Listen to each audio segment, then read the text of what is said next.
Hi hello வணக்கம். நான் உங்கள் ஜே.கே.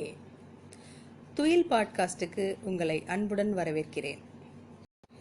ஆயிஷா ரா நடராஜன் அவர்கள் எழுதிய என்னை செதுக்கிய மாணவர்களில் இன்று சிப்பாய் கலகக்காரி தேன்மொழி. எப்போதுமே குழந்தைகளையே நாம் கேள்வி கேட்கும்படியான வகுப்பறைகளை மட்டும்தான் உருவாக்கி வச்சுருக்கோம்.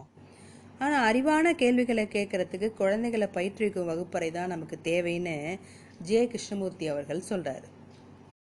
ஒரு குழந்தை தனக்கு பேச்சு வந்த நாளிலிருந்தே தன்னோட கேள்விகளை தொடங்கிடுது. கேள்வி மேலே கேள்வி கேட்டு தன்னை சுற்றி இருக்கிறவங்களெல்லாம் தொலைச்செடுக்கிறதே குழந்தையோட இயல்பு தான். ஆனால் பள்ளிக்கூடங்களில் நம்ம பதில்களுக்கு தான் அதிக முக்கியத்துவம் கொடுக்குறோம். விடைகளை விரட்டியபடியே நமது கல்வி முறை இயங்குது. குழந்தைங்க தங்களுடைய புதிய புதிய கேள்விகளால் ஒரு தேடல்களை நடத்தி அதுக்கான பதிலை வகுப்பறையில் பெற முடிஞ்சதுன்னா அதுதான் கல்வி. அதுக்காக தான் பள்ளிகளே. ஆனால் நடைமுறை அப்படியா இருக்குது? ஆசிரியர் தமக்கு தரப்பட்ட பாடப்பொருளை தனக்கு தெரிந்த முறையில் விளக்குவார். அதில் மாணவர்கள்லாம் கவனம் செலுத்தணும். அப்புறம் அந்த பாடப்பொருள் மீது கேள்வி கேட்பாங்க. அதுக்கு குழந்தைங்க பதிலோடு தயாராக இருக்கணும். எல்லாமே முன்பே தயாரிக்கப்பட்ட கேள்விகள், முன்பே தயாரிக்கப்பட்ட பதில்கள். குழந்தைங்களை திறந்த மனதோட கேள்வி கேட்க அனுமதிக்கும் போது அந்த ஆசிரியரும் கற்றுக்க முடியும்னு எனக்கு காட்டினது தேன்மொழி தான். மின்னோசேட்டா பல்கலைக்கழகத்தோட கல்வியில் அறிஞராக இருந்த நெட்டிய பிளாண்டர்ஸ்ங்கிறவர் மாணவர்களே கேள்விகளை எழுப்பி தன்னை பாடத்தின் பொருளோடு தொடர்புபடுத்தி அதை விமர்சித்து விவாதித்து ஏற்கும் கல்வி முறையை உருவாக்கினாருங்க. பிளாண்டர்ஸ் வகுப்பறையில் நடக்கிறத உரையாடல்னு அறிவித்தார். உரையும் உரையாடலும் வெவ்வேறானவின்னு சொன்னார். குழந்தைகளுக்கான வகுப்பறையில் உரையாற்றுவது கல்வி நோக்கத்தை முற்றிலும் சிதைக்கும் அப்படிங்கிறது அவருடைய ஆய்வோட முடிவு. பிளாண்டர்ஸோடைய பள்ளி வகுப்பறையில் ஆசிரியருடைய கேள்விகளை விட குழந்தைகள் எழுப்பும் கேள்விகளுக்கு தான் அதிக முக்கியத்துவம் இருந்தது. அவர் வகுப்பறையில் கலந்துரையாடலின் பகுப்பாய்வு அப்படிங்கிற ஒரு புதிய ஆசிரியர் மதிப்பீட்டு முறையை அறிமுகம் செஞ்சார். வகுப்பறையை ஆசிரியர் பேச்சு, மாணவர் பேச்சு, அமைதி அல்லது குழப்பம் என பிரித்தார். அவர் அதில் மாணவர் பேச்சுக்கு அதிக முக்கியத்துவம் தரும் ஆசிரியர்களை இனம் கண்டு பாராட்டினார். அவர் பொதுவாக கேள்விகள் 5 வகை, அது நமக்கே தெரியும். ஏன், எதற்கு, எப்போது, யார், எப்படி அப்படின்னு நம்ம அதை சொல்கிறோம். ஆனால் குழந்தைங்க 6வது வகையான கேள்விகளையும் கேட்டு நம்மளை ஆச்சரியப்படுத்திடுவாங்க. அந்த அப்படியானால்னு 2 வகையான கேள்விகளை முன்வைக்கிறதுல குழந்தைங்க ரொம்ப புத்திசாலிங்க. எதையுமே கேள்வி கேட்டுடக்கூடாதுன்னு நடப்பதெல்லாம் வேடிக்கை பார்த்து அதிகாரத்துக்கு வளைந்து கொடுக்கும் குடிமக்களை உருவாக்கிடணும்னு தான் ஆங்கிலேயர்களால் உருவாக்கப்பட்டது நம்மளோட கல்வி முறை. அதனால தான் அந்த அப்படியானால் என்னும் வகையிலான கேள்விகளுக்கு இங்கே இடமே இல்லை. ஆனால் அந்த வகையான கேள்விகளை நம்ம வகுப்பறையில் அனுமதிச்சு பாருங்களேன்.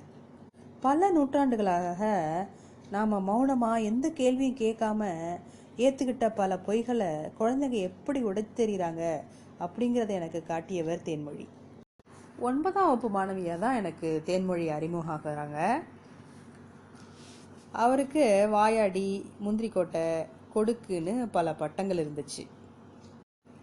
ஆங்கில வகுப்பில் where the mind is without ஃபியருங்கிற தாகூர் கவிதைகளை பற்றி பேசும்போது மைண்டுனா என்ன அப்படின்னு கேள்வி கேட்பாங்க தேன்மொழி. கணித வகுப்பில் ஆயுள் காப்பீட்டில் உள்ள வயதை கணிக்க பயன்படுத்தும் கணித சமன்பாடு எதுக்கு சார் அப்படின்னு ஆசிரியர்கிட்ட கேட்பாங்க. இப்படி கேள்விகளால் தேன்மொழி ரொம்ப பிரபலம். ஆனால் என்னோட வகுப்பில் அவர் எழுப்பின ஒரு கேள்வி எனக்கு எத்தனையோ அரசியல் வரலாற்று உண்மைகளை புரிய வச்சுச்சு. நம்ம பாட புத்தகத்தில் இருக்கும் பல பாடங்கள் ஆண்டாண்டுகளாக திரும்ப திரும்ப இடம்பெறுறதை நம்ம பார்க்குறோம். ஓம்ஸ் விதி படிக்காத தலைமுறையே இல்லவே இல்லைன்னு சொல்லலாம். அதே போல தான் சிப்பாய் கழகமும். முதல் இந்திய சுதந்திர போர்னு நம்ம வரலாற்றாளர்கள் அழைக்கும் அந்த போராட்டத்தை நம்ம பாட புத்தகங்கள் ஆங்கிலேயர்கள் அழைத்த அதே வார்த்தையை போட்டு சிப்பாய் கழகம்னு இன்னைய வரைக்கும் சொல்லிட்டு இருக்கு. சிப்பாய் கழகத்திற்கான காரணங்கள் 5 மார்க்கு கேள்விங்க. அந்த காலத்திலிருந்தே படிக்கிறது தான். வகுப்பில் சிப்பாய் கழகத்துக்கான காரணங்களை நான் சொல்லி முடித்த உடனே தேன்மொழி ஒரு அப்படியானால் வகையை கேள்வி கேட்டார் பாருங்க. என்னோட இத்தனை ஆண்டுகால ஆசிரியர் பணியில் நான் எதிர்கொண்ட ஆக சிறந்த கேள்வி அதுதான். சிப்பாய் கழகம் நடந்ததுக்கான காரணங்களை நான் வரிசைப்படுத்தினேன். அவை எனக்கு மனப்பாட வரிகள். சிப்பாய்களுக்கு இராணுவத்தில் வழங்கப்பட்டிருந்த துப்பாக்கிகளில் பசுவின் கொழுப்பு பூசப்பட்டிருந்தது. துப்பாக்கி குண்டுகள் பன்றி தோலால் செய்யப்பட்ட பைகளில் தரப்பட்டிருந்தது. வாயால் பையை கடித்து பிரித்து குண்டுகளை எடுக்க வேண்டும். இந்துக்கள் பசுவை புனிதமாக கருதினர். இஸ்லாமியர்கள் பன்றியை வெறுத்தனர்.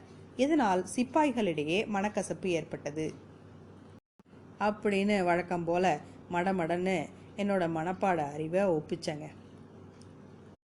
அப்போ திடீர்னு தேன்மொழி எழுந்துச்சு நின்னாங்க.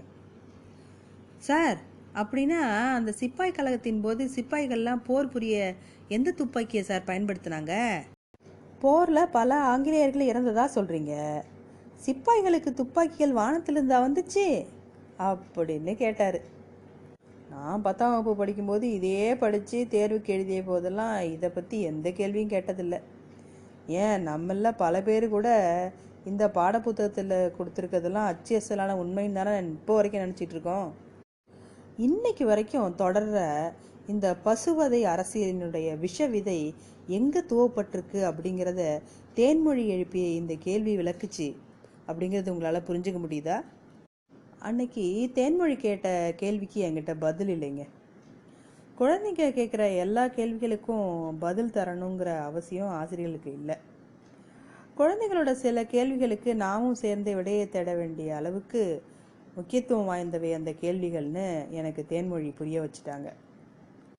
இப்போது தேன்மொழி மத்திய அரசு நிறுவனமான DRDOவில் ஏவுகணை விஞ்ஞானிகளில் ஒருவராக அப்துல் கலாமோட வழியில் பணியாற்றி வராங்க. மீண்டும் சந்திப்போம். நன்றி.